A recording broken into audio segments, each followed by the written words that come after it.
And welcome back to the Learn to Code podcast.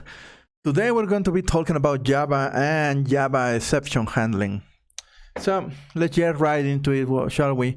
Just before we start, I've been teaching my wife web development with JavaScript. We are now, well, not really web development. I've been teaching her the basics of the fundamentals of programming. And I was using JavaScript because I can show her the basic of programming, loops, variables, conditional programming, all the good stuff, even arrays, even regular expressions. We delve into the world of object-oriented programming a little bit, and I was able to teach her a lot of the basic stuff that she's going to encounter in every programming language she faces. And she obviously, when we were using JavaScript, I was teaching her why JavaScript exists and what it's used for. And obviously now she's going right into the web development arena. Now I am studying HTML and HTML5 in order to teach her and mentor her, keep moving her towards the goal.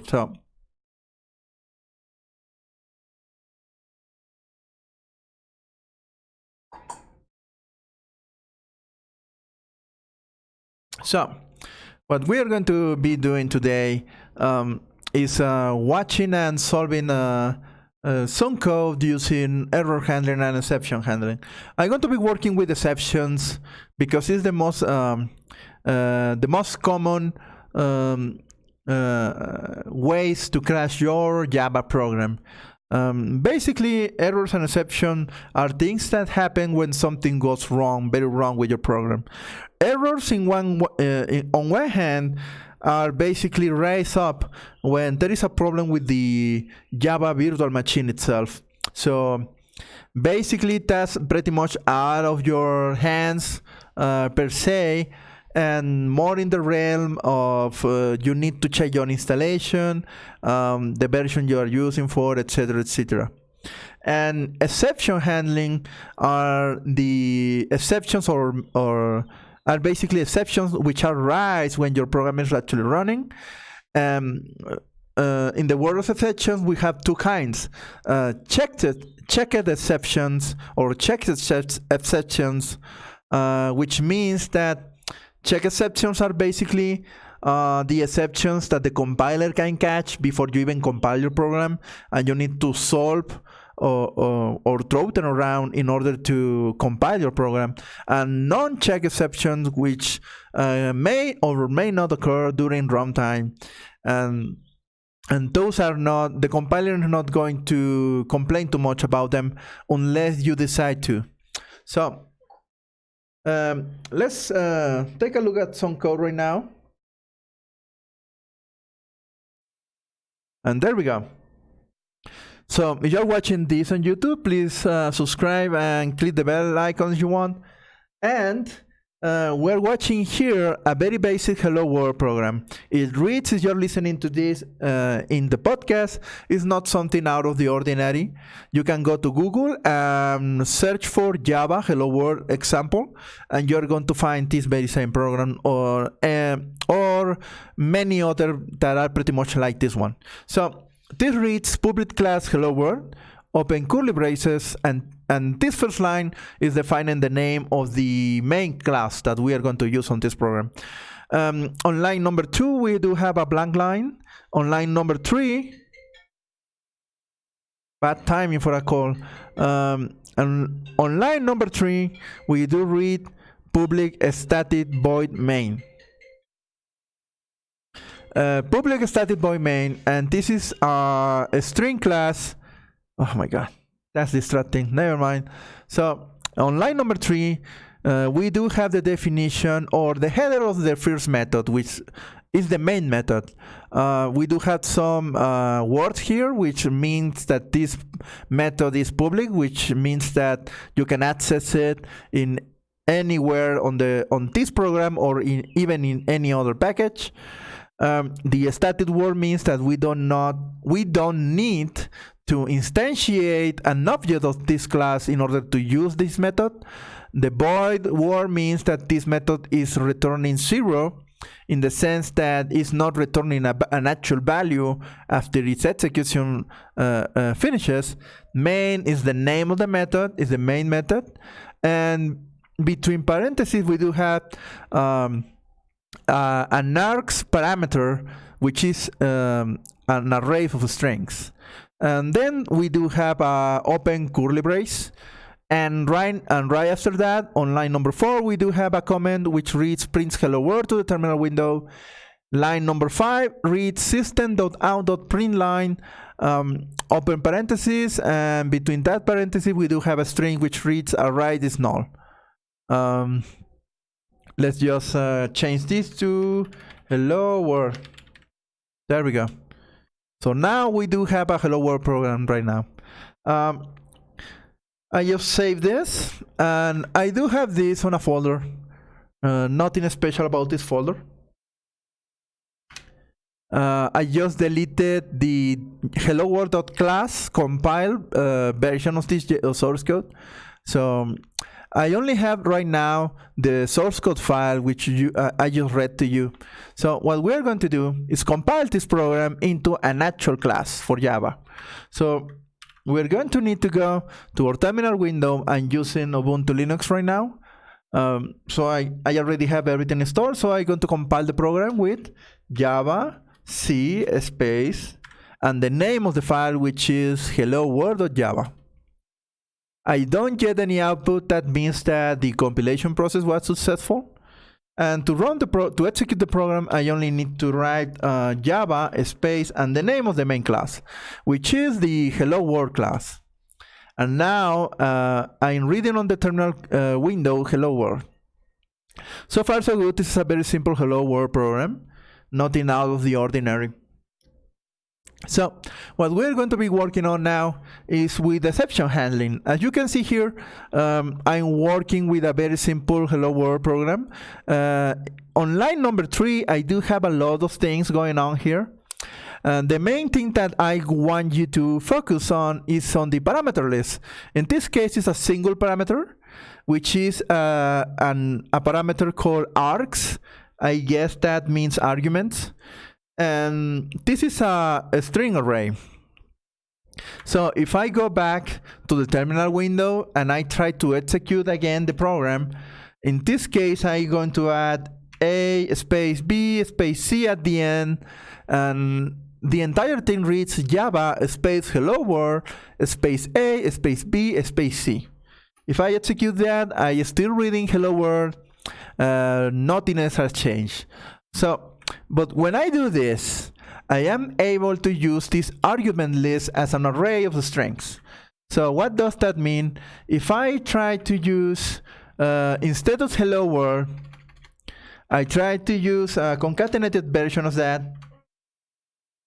For example, on line number 5, I'm going to modify the system out println command to, instead of saying hello world, it's going to say hello space, and I'm going to concatenate the content of args on, and I need to choose an index on this example. So I'm going to choose index 0.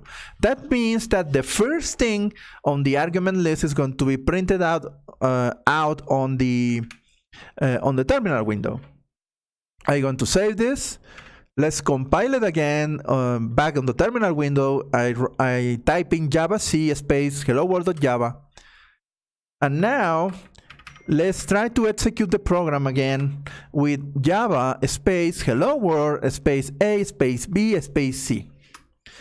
And what I'm getting here is that the letter A is being printed out into the console. The entire thing reads hello space A. That's the output of the program. So that means that the first letter A is at index 0. And every time I use spaces, I'm going to be limiting the, I'm going to be choosing the next index on the args string array. So the second element is going to be the second element is going to be B, and the third element is going to be C. So In this case, what happens if instead of passing arguments, I can pass a single argument, single, for example, and I'm going to get hello space single. If I don't write down any arguments at all, I'm going to raise an exception, which reads array index out of bounds exception, index 0 out of bounds. That means that since the array is empty, when I'm trying to execute this program and I'm trying to print out the element 0, there is no element 0 because the array is empty. Then that's a runtime exception. This runtime exception is a non-check exception. That means that I'm not going to raise, since it's a non-check exception, the compiler is not going to complain about it, unless you're going to run this and then at runtime you're going to have problems, maybe. So considering if the user is not entering something.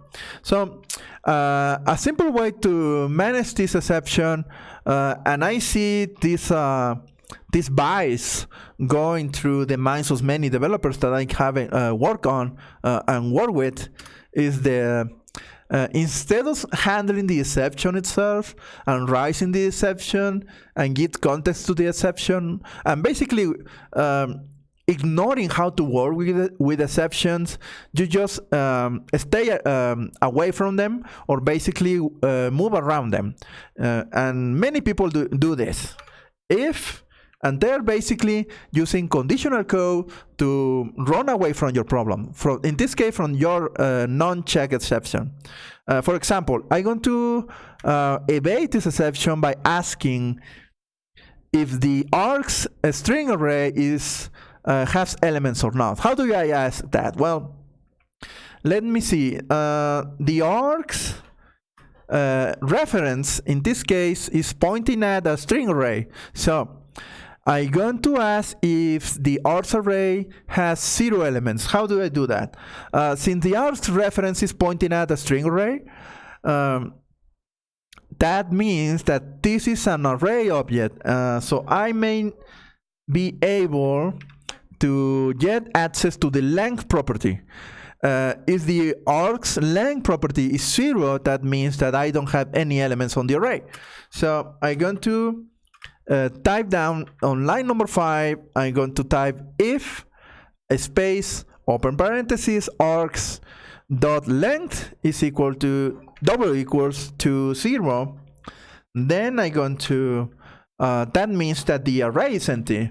Then I may like to, let's copy this a little bit here.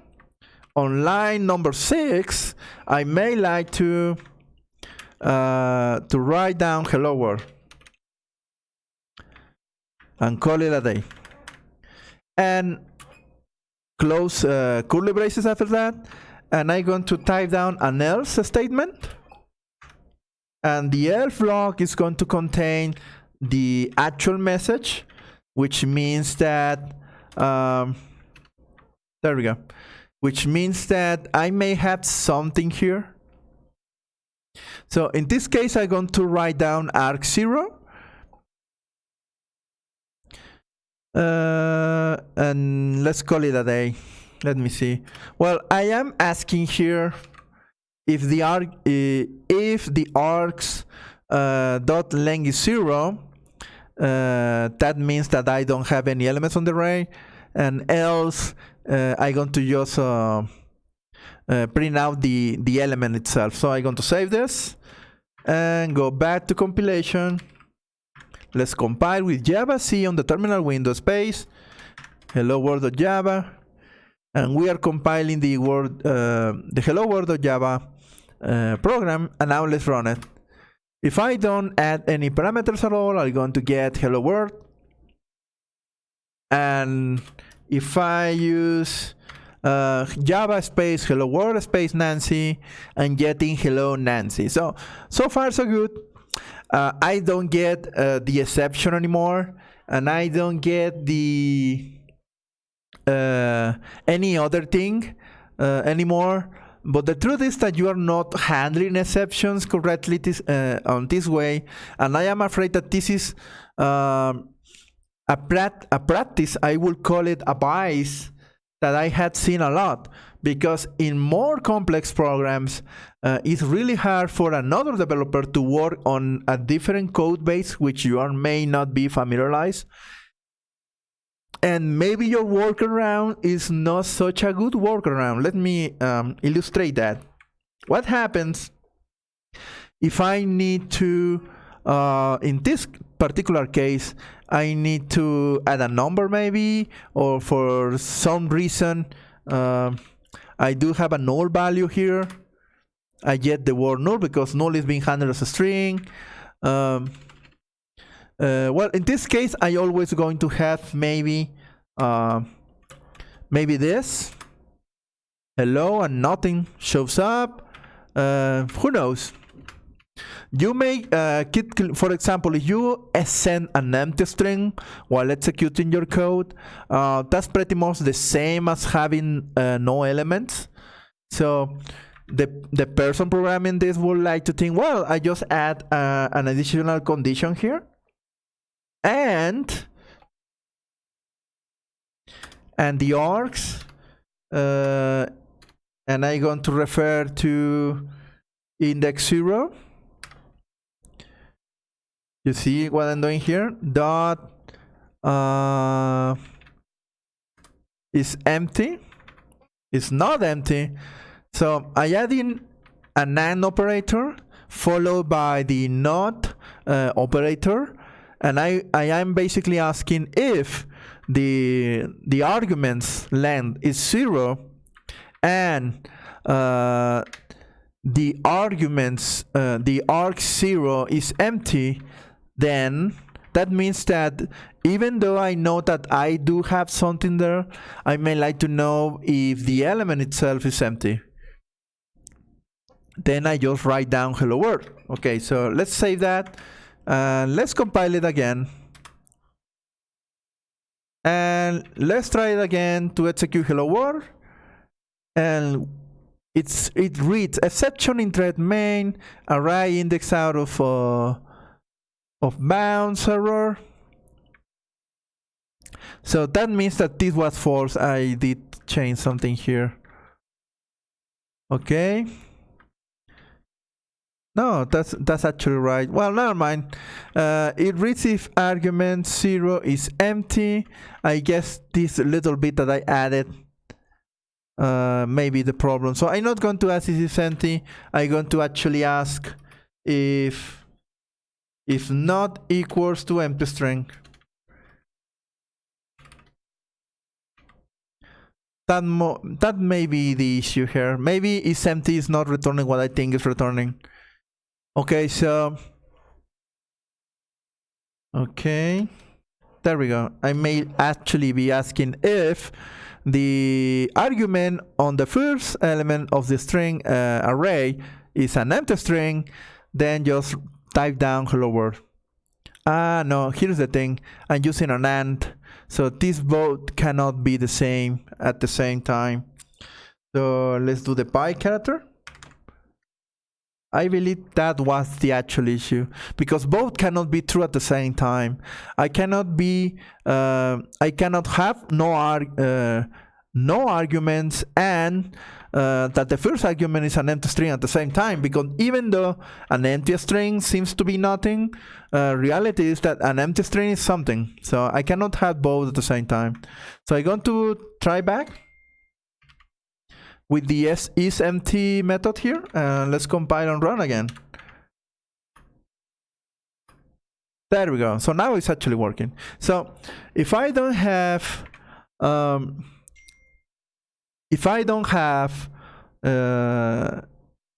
necessary knowledge to how to manage myself around exceptions, I'm going to end up using a lot of conditional code that is going to be contaminating the code base. Why?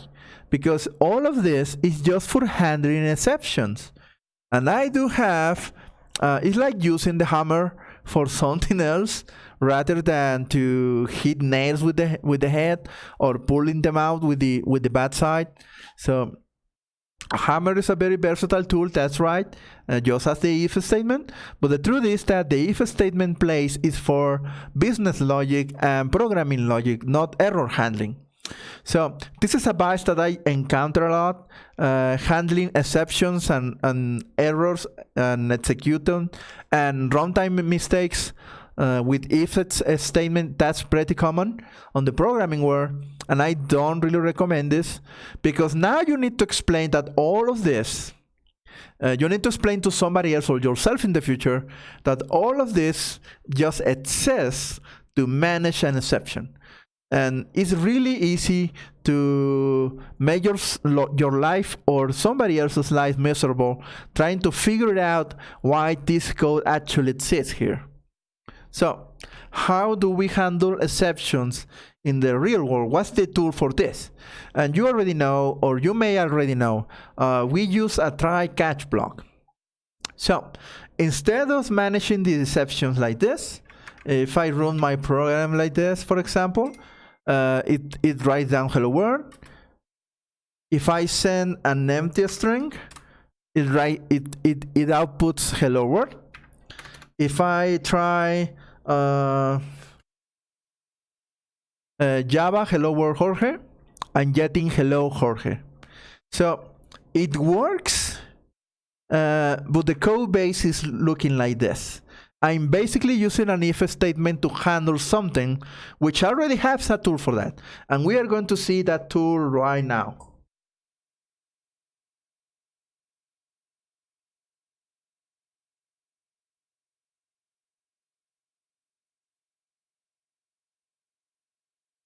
So now, how do we handle this with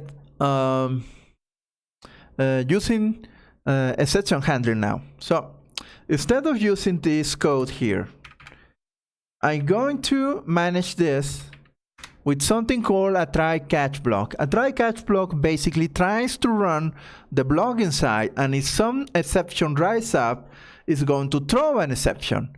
And when you throw an exception inside that try-catch block, it's going to move right into the catch block. You do some cleaning there, and then you move to the final exception then, if you need one. For example, to close objects, to clear connection to databases, to close files, and things like that. Well, I'm going to do something very simple here, I hope. I'm going to do a try-catch block. There we go. And if you read here, I type try space open curly brace. And I open this curly brace and I close it right down. And whatever is inside this try block is going to be on a watch list. If some exception is thrown around, then the try catch block is going to get it. So what I'm going to do here is copying this message here, the message hello, and concatenated with the argument 0. Okay, so I'm going to try to do that, and I'm going to catch that. So I'm going to zombify this code here. I'm going to comment. Let me see if I can actually, no, never mind.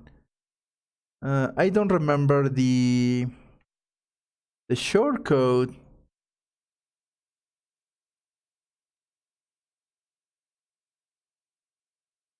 I don't remember. Oh, there we go. Control, okay. There we go. I just commented the if statement, so it's not going to be there anymore during compilation time. So I am trying to catch exceptions when I try to bring down the argument 0. So what happens when that happens? Okay, so after the try block, I do have a catch block, and the catch block is sending an exception E object. The E reference is of type exception, and all the check and non-check exceptions derive or are child classes from the exception class. So I'm catching an exception E, and Down here is the code that happens whenever I catch an exception. So I'm going to just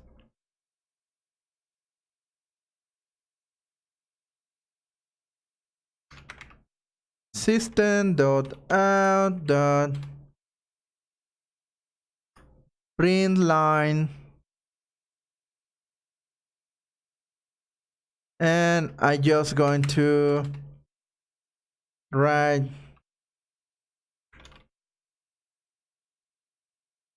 exception thrown, and there we go. So what I'm doing here is trying to catch an exception here, and if something happens, I'm going to throw an exception. So I'm going to save this, and I'm going to compile the program, and I'm going to run it again without any parameters whatsoever. So I'm getting the exception thrown message. Instead of that exception thrown message, I could write down here hello world. For demonstration purposes, I'm writing down exception thrown instead. So that means that this code failed. So what happens if I run the program again without compiling it again, and I just write down my name here? I read hello Jorge. So the program is actually working correctly, yet I am seeing just a terminal message that I myself write down. So there is a way that you can actually print out the contents of the exception. For example, instead of well, besides writing this message, I may like to see what the hell happened. So the information about the exception. You can do that by repeating the process of system.out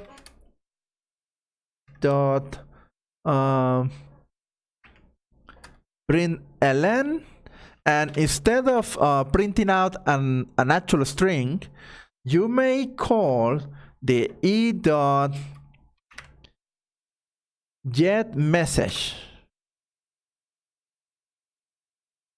And what this command is going to do is going to print out the message of the exception. So let's compile it again, and let's run it again without any arguments. So I do have an exception thrown, and now it's throwing a message here. It reads index 0 out of bounds for length 0. So I'm getting the message of the exception, and here is how you actually handle exceptions in a very primitive way. So there is another block that is not here, which is part of the try catch thing, and it's called the final block. The final block is optional, but you may like to use it in the sense that you may like to close resources, for example, files. You may like to close a connection to a database. There was a time not long ago when I was still working for the Secretaría of Transportes in Puebla. I was working there, and the application was opening a connection to a database. And this database is a legacy database. It's actually running on a very old computer, and is very old. It's pretty much close to 25, 23 years old. So this database engine doesn't support too many connections at the same time. So whenever this program crashes, and the program itself continues its execution, because the main process is not closing, just one of the windows is closing. So I do when it was executing in memory, the connection was still alive. So whenever the program crashes, the user closes the window and tries again. It doesn't close the main window of the program. It closes just the sub window that he's trying to use. So whenever he opens that window up, a new connection is created. That means that whatever this program is doing is basically creating a new connection whenever you open that particular form. So with the pass of hours, you are getting a lot of program crashes, and instead of managing the connection and closing the connection, you are actually ignoring the connection that is open and open a new one. And obviously, in a couple of hours, the server will basically crash. The database engine will crash because there are too many connections open, and the user was actually blocked, and the program was unable to actually work again. So that's where final block comes in. You can specify in the final block that you just want to close all your resources and all your connections. This is a vanilla way to do it. Today, we do have something called try with resources, and that's my recommended way of doing things. I'm not going to show it here because it's going to be really involved, and there are better ways to actually do this. Well, in my final block here on my example program, I may like to basically write to print out the actual message. For example, here,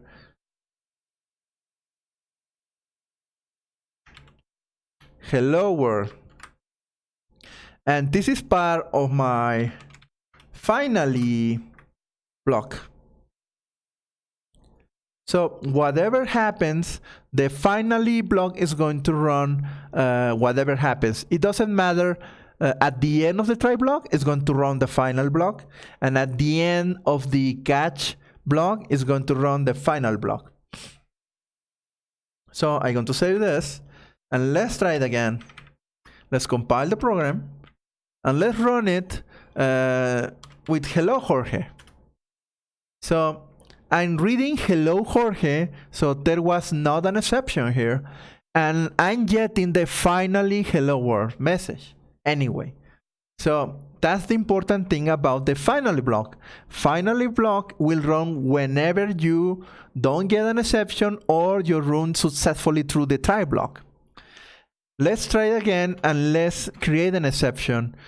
I'm going to erase the Jorge word. So it's going to run with Java space hello world. So an exception is thrown, index 0 out of bounds for length 0, and I'm getting the finally hello world message anyway.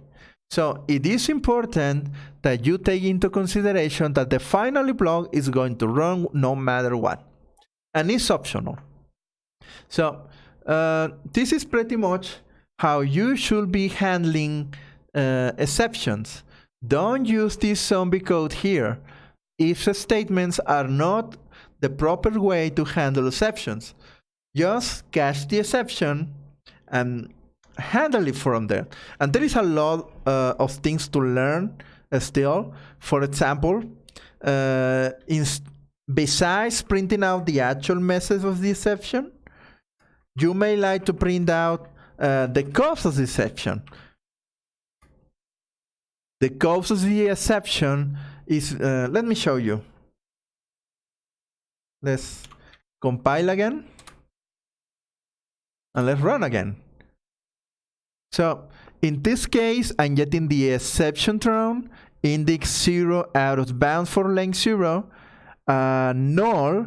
Finally, the null word comes because there is no code for this exception.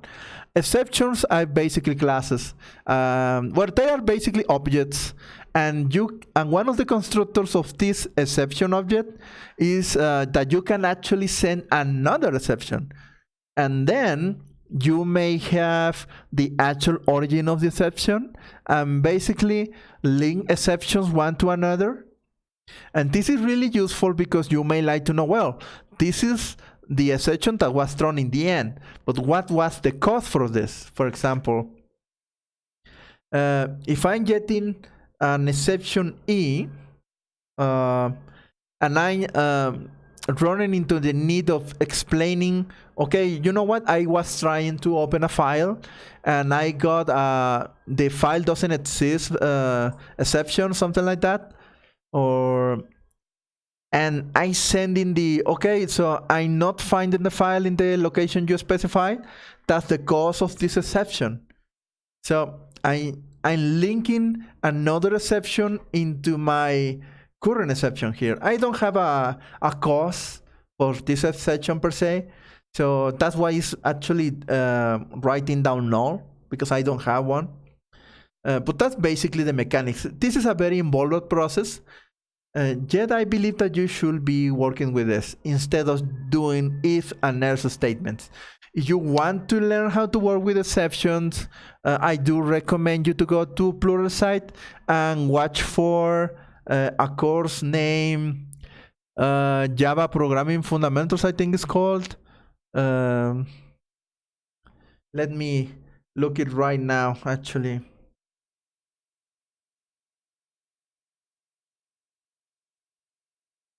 Let me see.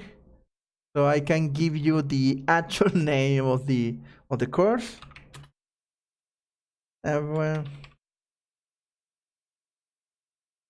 Okay, let's see.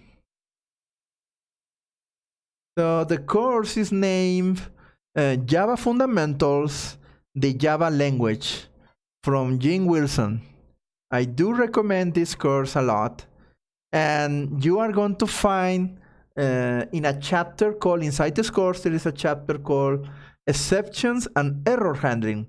It's a 35-minute section, and I do recommend you to watch it and test the things and how to manage exceptions. I wanted to talk about this issue, this subject, because in every single project that I've been working on, I see that many people still use if statements instead of proper error handling. So I guess that this is going on because of the ignorance about how to actually handle exceptions properly, and not so much because and the workaround is the temptation to use a conditional code to work around the exception handling is way too big. So don't be lazy. Learn how to manage exceptions and error handling, and you are going to save yourself the trouble of not knowing why things are not actually working properly. Because when you are using conditional code to hide from an exception, what you are actually doing is hiding the exception itself. So in big programs, it's going to be very difficult for you to debug a problem. So make yourself a favor and learn exceptions. You go to pluralsight.com, look for Java Fundamentals, the Java Language by Jim Wilson, and look for the chapter named Exceptions and Error Handling.